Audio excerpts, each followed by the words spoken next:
Encore Revival, America, November 12, 2018. This was an astonishing victory for Republicans for any year, especially a controlling party midterm. Senate Republicans have rarely held this many seats since the FDR days, except Reagan and W. Bush.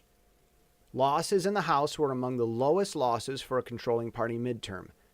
By gaining seats in the Senate, Republicans are winning the long game. We are headed for a possible supermajority by the end of Trump's second term.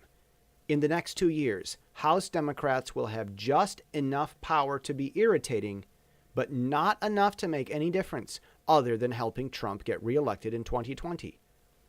Democrats are darned if they do and darned if they don't. Trump's appointees can be approved faster, and impeachment in the House would die in the Senate. Opposition party power is good for presidential elections.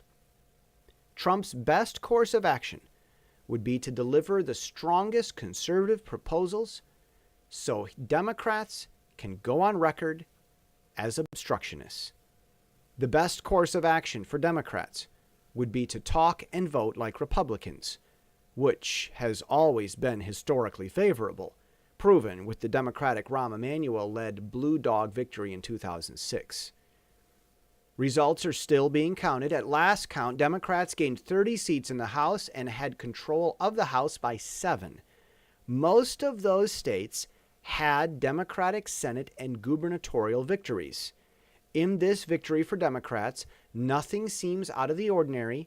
The election results appear to be real and fair. Democrats won the House fair and square. The question of some after-election counting and recounting, however, seems sketchy. The Arizona Senate race looks like a lost cause for the Republican candidate. Arguably, from Senate voting records, the Arizona seat up for grabs was not gained by Democrats except in name only. That Senate seat will be up again for the election Trump leaves office. But that's a different story from a cluster of recent fiascos in Florida and Georgia, where recounting is a matter of procedure, not questionable results. The losers in those elections are pushing in hopes that close results can be tipped. If recounts were to change those results, that would open bigger questions, bigger objections, and bigger investigations. So far, the number of ballots in question would not change the results. Miscounts would. Even with the ground Republicans took, Democrats outspent Republicans by roughly $300 million. Ironically, Democrats campaign on a platform of opposing big money and suspect businessman Trump of trying to buy the presidency. The spending was bad optics for them. Trump's proven helpful on the campaign trail. Many Republicans who pushed him away lost. Senate Republicans defeated incumbents in Florida, Indiana, Missouri, and North Dakota.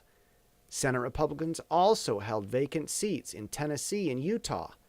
26 Republicans retired, more than any midterm year since 1974, the greatest retirements being 27 in 2008.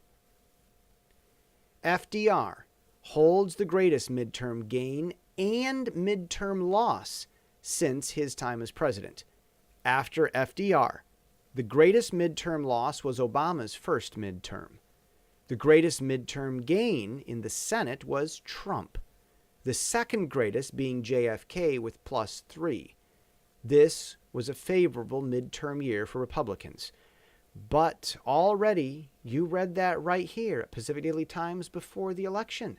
So, while Republicans had a historic election, Pacific Daily Times has set a new standard for accuracy in the media. Encore. Revival is returning to America.